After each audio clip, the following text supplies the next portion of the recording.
मध्य प्रदेश में उपचुनाव को लेकर सियासी गर्मी का पारा चढ़ता ही जा रहा है। खासतौर से यहां सबकी निगाहें कांग्रेस से बीजेपी में शामिल हुए राज्यसभा सांसद और बीजेपी नेता ज्योतिरादित्य सिंधिया पर टिकी हैं। ज्योतिरादित्य सिंधिया ने जब से कांग्रेस का साथ छोड़ा है, वो तब से लगातार सुर्खियों में बने हुए हैं। ऐसे में सिंधिया को लेकर एक और मामला सामने आया है। दरअसल सोशल मीडिया पर सिंधिया के पीएम मोदी को लिखे गए एक पत्र की फोटो तेजी से वायरल हो रही है। इस पत्र में ज्योतिरादित्य सिंधिया ने उन्हें सीएम बनाने की मांग की है, लेकिन जब इस पत्र की पड़ताल की गई तो पता चला कि ये फर्जी है। इस पत्र में बिहार चुनाव के चलते पीएम मोदी की व्यस्तता और अन्य राजनीतिक मसलों का जिक्र किया गया है। साथ ही ज्योतिरादित्य सिंधिया के फर्जी हस्ताक्षर भी किए गए हैं। इस मसले पर सिंधिया से बातचीत की गई तो उन्होंने पत्र को फर्जी करार दिया, जिसके बाद क्राइम ब्रांच ने अज्ञात के खिलाफ केस दर्ज करके जाँच शुरू कर दी है। कहा जा रहा है कि सिंधिया ने ये पत्र पीएम मोदी को लिखा, जिसमें बीजेपी नेताओं द्वारा अपमानित करने का जिक्र है। साथ ही प्रधानमंत्री से मुलाकात न होने की बात भी कही गई है। सोशल मीडिया पर वायरल हो रहे इस पत्र में लिखा है, आदरणीय नरेंद्र मोदी जी, मैंने दिल्ली आकर आपसे बात करने की कोशिश की, परंतु आपके स्वास्थ्य और बिहार चुनाव की व्यस्तता के चलते आप समय नहीं दे सके। दूरभाष पर चर्चा करने का संदेश मिला था, परंतु मैंने दूरभाष पर चर्चा करने की बजाय आपको ये गोपनीय पत्र लिखना उचित समझा।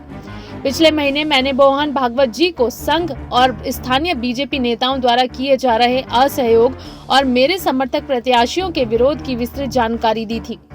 अफसोस के साथ लिखना पड़ रहा है, समस्या समाप्त होने की बजाय और अधिक बढ़ गई।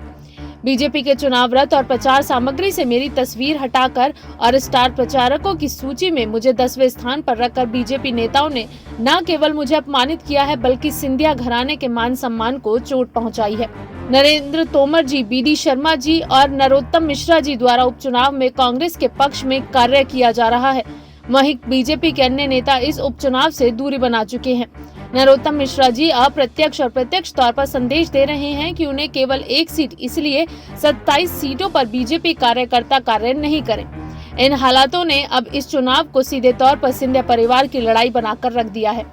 मुझे खुद अब कहना पड़ रहा है कि ये मेरी लड़ाई है और जनता मुझे देखकर वोट दे।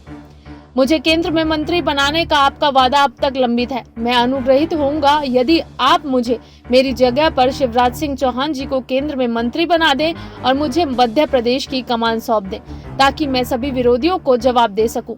मैं आपको विश्वास दिलाता हूं कि मध्य प्रदेश में कमान संभालते ही बीजेपी के सभी बिगड़ैल नेताओं को ठीक कर दूंगा। शुभकामनाओं सहित।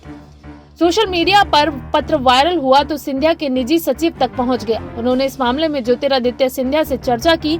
जब उन्होंने इस तरह का कोई भी पत्र नहीं लिखने की बात कही तो पूर्व विधायक रमेश अग्रवाल ने मामले की जानकारी ग्वालियर एसपी को दी। इसके बाद क्राइम ब्रांच ने अज्ञात के खिलाफ आईपीसी की धारा 420 के तहत केस दर्ज कर लिया। गौरतलब है कि इन दिनों मध्य प्रदेश में उपचुनाव का माहौल है। इस दौरान राज्य के मुख्यमंत्री शिवराज सिंह चौहान और कमलनाथ के बीच जुबानी जंग छिड़ी हुई है। SPN 9 न्यूज रूम की रिपोर्ट। अगर आपको हमारा वीडियो पसंद आया हो तो इसे लाइक, शेयर एंड कमेंट जरूर करें और हमारे चैनल SPN 9 न्यूज को भी जरूर सब्सक्राइब करें।